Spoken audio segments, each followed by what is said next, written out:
Thank you so much, Dr. Simon Zubair, for a very elaborative introduction. Dear colleagues, Assalamu alaikum. मेरे पास time कितना? 15 minutes? 10 minutes? 15 minutes. Okay, fine. Thank you. 15 minutes. The topic that I have been assigned is the abdominal pain in female. It's quite common. कितने लोग होंगे जिन्होंने हमेशा ये, आप बहुत सारे जनरल प्रैक्टिशनर्स हैं और प्रैक्टिस करते हैं और आप लोगों ने ये वाली कॉमन कंप्लेंट बहुत देखी होगी, and it's really very reason for the patients to come to your clinics. Basically ER में आपको बहुत सारे पेशेंट्स इसकी वजह से आते नजर आएंगे, आपके वार्ड्स में पेशेंट आते नजर आते हैं, and then they also come to your clinics because of this abdominal pain. It's very common symptom that the patient presents pain. और वाई इट इज़ वेरी, इसके अलावा इसमें एक और बात है कि एब्डोमिन जो है, there are lot many organs in the abdomen. जब इतने सारे organs हैं within the abdomen, तो the diagnostic approach will be easy or difficult for that? मुझे थोड़ा सा लोगों से response भी चाहिए. Obviously difficult, and similarly it will be challenging as well कि हम इसकी treatment, management and options को देखें. तो it will be a real challenge for the physician or healthcare provider who are dealing with those patients.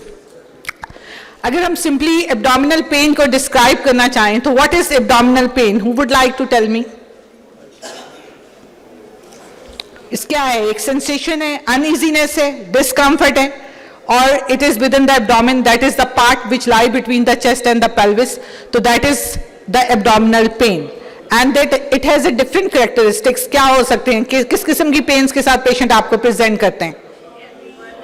Burning हो सकती है, sharp pens हो सकती हैं, कॉलिक्स हो सकते हैं, डल पेन हो सकती है, डिफ्यूज पेन्स हो सकती हैं, अनएबल टू लोकलाइज प्रॉपरली हो सकती हैं. द पेशेंट जस्ट सेज कि जी मुझे I am tender all over the abdomen. So it has a variable characters. So if I am putting this scenario that a 26-year-old female married for 1 year presented in ER with the moderate intensity pain abdomen for the last 2 hours. She has associated nausea and 1 episode of vomiting at home. What are the most likely cause in her? What are the likely causes of pain in her? क्या हो सकते हैं आपके ख्याल में diagnosis? Differentials क्या हो सकते हैं? Ectopic हो सकती है, और abscess हो सकती है, pelvic and pregnancy से related हो सकती हैं, और PID हो सकती है, बिल्कुल, ovarian cyst हो सकती है. So you see there are number of causes that can lead to the abdominal pain, और ये किसी भी abdominal organ की infection, inflammation या उसकी कोई भी underlying medical condition जो भी trigger कर जाए उसकी वजह से उसको pain हो सकती है. So if we look at the different causes, they can be classified as menstrual related issues like dysmenorrhea. Dysmenorrhea can be primary or can be secondary. It can be endometriosis. The pain जो कि endometriosis is the lining of the endometrium that grows somewhere outside the uterine cavity. That is also called endometriosis. आपकी peritoneum की हो सकती है, ovarian endometriosis हो सकती है, कुछ भी हो सकता है. Then comes the gastrointestinal causes.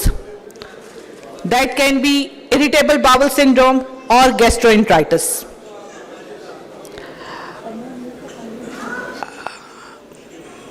मुझे ये लग रहा है कि लोग बातों में ज्यादा इंटरेस्टेड हैं. अगर मुझे सुनना है तो प्लीज थोड़ा सा मुझे सुन लीजिए. यहां भी बहुत बातें आ रही हैं जहां मैं कुछ कह नहीं सकती. या सो गैस्ट्रोइंटेस्टाइनल कॉजेस में आपके इरिटेबल बाउल सिंड्रोम हो सकते हैं और गैस्ट्रोएंटराइटिस हो सकता है. गैस्ट्रोएंटराइटिस जहां आपकी इन्फ्लेमेशन हो सकती है, कि स्टमक की हो सकती है, इंटेस्टाइन्स की हो सकती है, और इरिटेबल जहां पेशेंट्स आपके पास ये आके कंप्लेन करते हैं कि डॉक्टर साहब हम कुछ भी खा लें, हमें पेन होती है, and then we pass the bowel movement increases and we pass the stool like this. Reproductive system में आपकी ओवेरियन सिस्ट हो सकती हैं, एक्टोपिक प्रेगनेंसी हो सकती है. देन यूरिनरी सिम्टम्स आपके जो कि सिस्टम्स है जिसमें यूटीआई हो सकते हैं, किडनी स्टोन्स हो सकते हैं. UTI is very common, specially now जो अब हमारा समर आ रहा है उसमें UTI is due to the deficiency of water drinking, that is quite common. pelvic inflammatory disease, another one of the common cause जो कि females में है, और बहुत सारे patients आपको जब आ रहे होते हैं, you are sometimes unable to make a proper diagnosis. Similarly, some other gynecological condition है, pelvic congestion syndrome है, then uterine fibroids है. Fibroids सारी तरह के पेन कर देते हैं, कौन से वाले पेन करते होंगे? जो सब म्यूकोजल है या लार्ज, जो कि इतने लार्ज होंगे जो कि एब्डोमिनल कैविटी में आपकी डिस्टॉर्शन और समटाइम पेन कर सकते हैं, वो जो कंप्रेशन कर रहे हो वो they can lead to the pain, sometime dull pain हो सकती है, और submucous fibroids can be lead to the spasmodic pain. Digestive disorders में आपकी सीलियक डिजीज है. What is celiac disease? Autoimmune disease है. There is intolerance to gluten, जिसकी वजह से पेशेंट्स में complain and come with the abdominal pain. Then appendix related conditions like appendicitis हो सकता है, एब्सेस हो सकती है, and can lead to the pain. And similarly hernias, अगर सब एक्यूट इंटेस्टाइनल ऑब्स्ट्रक्शन हो जाए और there is some protrusion of gut into that hernial pouch, तो वहां पे भी आपकी ऑब्स्ट्रक्शन की वजह से patient can have a pain. और समटाइम अगर लार्ज हर्नियल डिफेक्ट्स हैं तो due to the protrusion of the gut through those hernial sacs आपको पेशेंट कंप्लेन करता है कि they have lower abdominal pain. So अगर हम पेन्स को देखें तो पेन कैन बी आपको राइट साइडेड पेन आ सकती है, लेफ्ट साइडेड हो सकती है, पेशेंट को अपर एब्डोमिनल पेन हो सकती है, लोअर एब्डोमिनल पेन होती है. This is just to make the things easy. It is been divided into different quadrants. अगर आपकी राइट साइडेड पेन देखें तो राइट साइड पे हमारा यहाँ पे गॉल ब्लैडर है, उसकी वजह से पेन हो सकती है, कोलिसिस्टाइटिस की वजह से हो सकती है. आपको राइट साइड पे अपेंडिक्स है, अपेंडिसाइटिस की वजह से हो सकती है. अगर हम लेफ्ट साइड पे पेन को देखें तो हमें लेफ्ट साइड में बेसिकली गैस्ट्रिक इश्यूज उनकी वजह से हो सकती है, स्टोन्स हो सकते हैं किडनी के, लेफ्ट एंड राइट स्टोन्स तो कहीं भी हो सकते हैं. अपर एब्डोमिनल में जीआईटी प्रॉब्लम्स की वजह से हो सकती है. लोअर एब्डोमेन में हमारे पेल्विस में फीमेल में आपको पीआईडी मिल सकती है, यूटीआईज मिल सकते हैं. लोअर एब्डोमिनल पेन के लिए पेल्विक मैस मिल सकते हैं. That can all be the reason for the lower abdominal pain in the female.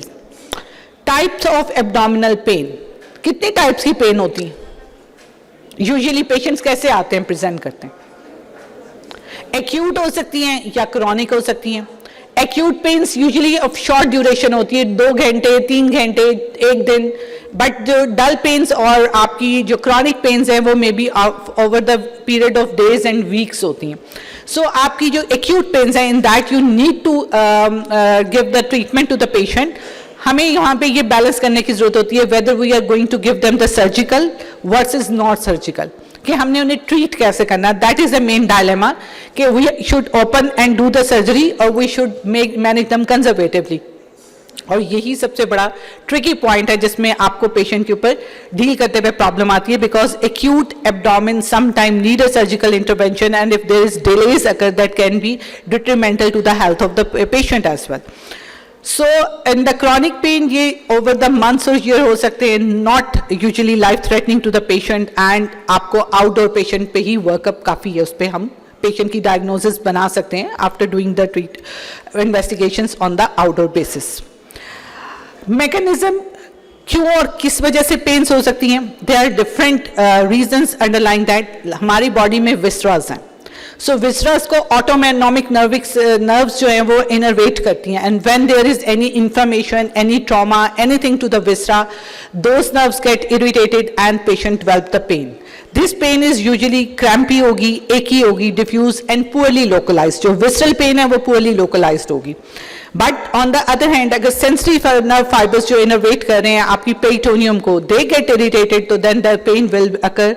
That will be sharp, cutting, stabbing and well localized. तो एक तरीका ये है. एक पेन होती है जो रेफर्ड पेन होती है, हमें लगता है कि ये पेशेंट को यहाँ है, वो कहता है कहीं और है. जैसे अपेंडिक्स की पेन एट टाइम्स, कोलिसिस्टाइटिस की पेन एट टाइम्स स्कैपुला के बिहाइंड पे, एक्टोपिक प्रेगनेंसी की पेशेंट शोल्डर टिप पेन के साथ समटाइम प्रेजेंट करते हैं. These are referred pain. Sometime appendicitis में भी राइट साइड पे अपेंडिक्स है, द पेशेंट में present with the pain on the left side. These are the referred pains because of the sharing of the nerve fibres among the different tissue. Therefore, these are the different 3 or 4 types of pain that are available and with the whom the patient suffers. Another pain is spasm. Spasm जो pain that is due to the involuntary muscle contractions. It can be tonic spasm जो कि आपकी persistent contraction of the smooth muscle है, और it can be clonic spasm जिसमें intermittent muscle contractions and relaxations है, और जिसमें आपकी वर्क जो है वो एंटीस्पास्मोडिक ड्रग्स कर रही होती हैं. Just as a female population therefore just मैं एक briefly primary and secondary dysmenorrhea को टच करूंगी. तो primary dysmenorrheal pain occurs usually in the early reproductive age of the females like in 20s और इसका incidence है 15.8 से 89.5%. This much of the population suffer from by primary dysmenorrhea, and primary dysmenorrhea में usually there is not any definite underlying cause available. It occurs almost about 1 to 2 days before the menstrual bleeding and felt in the lower abdomen, back, or sometime patient की thighs में भी pain होती है, and the patient complains of this thing and usually settles within 2 to 3 days after menstruation has been started. Or sometime patient do have this much of nausea, vomiting and fatigue that they have to come to the hospital, and you people have to treat them by giving them some antispasmodic NSAIDs or some other painkiller drugs that we need to give them. Secondary dysmenorrhea another type of pain है, लेकिन there is some pathology underlying that, जिसकी वजह से pain है. That can be endometriosis हो सकती है, leiomyoma हो सकता है, PID हो सकती है, adenomyosis, polyps and some congenital obstructive Mullerian dysfunction malformations. ये सब के सब आप even cervical stenosis इन सब में patient can present with the abdominal pain, and that is a secondary dysmenorrhea जहाँ कोई reason हमें मिलती है, और जहाँ नहीं मिलती that is a primary. So अभी मैंने शुरू में कहा था कि the pain in the female is diagnosis is a bit more challenging as compared to the male counterpart. दो के pain दोनों सूरत में abdominal pain चाहे male है female है उसमें थोड़ा सा difficult to diagnose है, to make a reach a pinpoint diagnosis. क्यों challenging होगी, क्या वजह हो सकती है इसमें?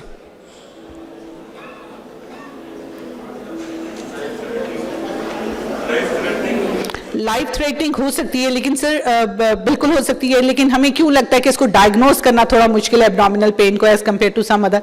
There are certain factor ruling that symptoms आपके यूजुअली समटाइम नॉन स्पेसिफिक हैं. पेशेंट कभी भी आपको ये नहीं कह पाता कि मुझे किस किस्म की पेन है. Sometime the patient actually try to pin point the pain type, but sometime the patient just says कि मुझे पेन है. What is exactly that patient is unable to describe. Overlapping condition like हमारे patient की menstruation है, साथ gastrointestinal symptoms हैं, if they mix together it is difficult to some time diagnose कि basically it is because of the GIT problems, because of the PID problem, और because of some gynaecological menstrual disorders like dysmenorrhoea patient can have, and at the same time they can have the GIT symptoms as well. Menstrual cycle influence, hormonal जो influence है that can also matter and then can also make it difficult to some time diagnose. Psychological factors like anxiety है, tension है, depression है, sometimes the patient do present with the abdominal pain, और जब आप उनको diagnose करते हैं, different test advise करते हैं, at the end of the day you come to know that there is no solid reason for that, that may be just only a psychological or anxiety cause that leading to the pain in these patients. Variability in presentation, sometimes patients are unable to explain what actually they are suffering from. वो mix कर देते हैं symptoms को, GIT के symptoms को, appendix के symptoms को, इन सबको. Patient communication another barrier है, problem है, sometimes they are not. फिर anatomy of the abdomen is complex. There are number of GIT है, वहाँ पे रीनल रिप्रोडक्टिव सिस्टम्स है, यूनरी सिम्टम्स है, they all are present there, and sometime because of the mix of this it is sometime difficult to find out के what is the exactly cause. Then diagnostic testing, sometime though we have a lot of CT scan, MRI or something, but they are not 100% making the diagnosis. We as a clinician also have to take the part in making them what is actually patient suffering from. Then chronic nature of some conditions make it difficult, and cultural and societal norms also sometimes do influence making different diagnoses and challenge for that. So what is the solution? The solution is that we need to have a comprehensive approach to the patient, जिसके लिए हमें एक thorough medical history चाहिए, thorough examination चाहिए, and we need to collaborate with the other healthcare specialties and the healthcare providers according to the underlying cause. Health is not the one-man show, it is a collaboration between different specialties in order to make the patient deal properly. So अगर approach की बात करें तो we need to have the definite detailed history that what is the duration of pain, what is the site, what is the nature, how long it has been there, whether it is referred pain, whether it is radiating or not, type, menstrual history, whether the patient is menstruating, menopause, non-menopause, whether she is pregnant, non-pregnant, all this detail we need to know. And then we have to think about okay, what are the symptoms actually she is presenting with. Either it is due to gynecological reason, either it is due to GIT reason, or either it is maybe due to UTI or genital tract. Then we need to do the physical examination. Examination cannot be skipped. In these patients, you need to know the vital signs. From the pulse, you can get some ideas, even from the temperature, from the thing. All this we have to take an idea, and then abdominal examination. We will it will help us to find out where the pain is and where it is to be localized. And pelvic examination, obviously, if the patients are married and they are allowed. Then laboratory test, blood test, different sort of a blood test depending upon the underlying cause. Urine analysis will give us also some idea that whether there is any UTI, there is any ketone, there is any blood sugar in that. Ultrasound have a pivotal role in making the diagnosis. If there is any doubt, we can take and help from the CT scan and MRI. They are also found to be have important tools making the diagnosis. In some GIT problems and in gynecological problems, we need some endoscopic procedures like colonoscopy, diagnostic laparoscopy, and chyldocentesis in different conditions depending upon. Specialized tests can also be conducted, and then consultation with the different specialists also make the diagnosis appropriate for any patient. So it is essential to tailor the diagnostic approach based on the patient individual history, symptom, and physical findings. How to treat. Once you have made the diagnosis, then the next question arises how to treat. The pain medication, first of all, everything we need to treat with the oral medication, that is painkiller, that is antispasmodic drugs we can give, like non-steroidal anti-inflammatory drugs, antispasmodic, and then dietary changes like lifestyle modification, diet that triggers the pain we have to tell the patient not to take, and then we have to help in managing the stress also. Other medications, antibiotic we can give to the patient if there is found to be underlying any infection, any feverish feeling, or any UTI. Hormonal therapies like oral contraceptive pills in cases where the patient is suffering from dysmenorrhea, premenstrual syndrome, or some gynecological other where there is a hormonal imbalance underlying that. Surgery in case of acute patients, depending upon the underlying cause like appendix A, like ectopic pregnancy, we need to go for the surgical intervention, and sometime in the patients there has some muscular pain or something, we can go for the physical therapy and management of the underlying condition we have to go for. So in conclusion, it is crucial for individual experiencing abdominal pain to seek prompt medical attention for a thorough evaluation. And self-diagnosing and self-treatment should be avoided, and always consult with the healthcare profession for personalized advice and treatment based on the specific cause of the abdominal pain. Thank you so much. Any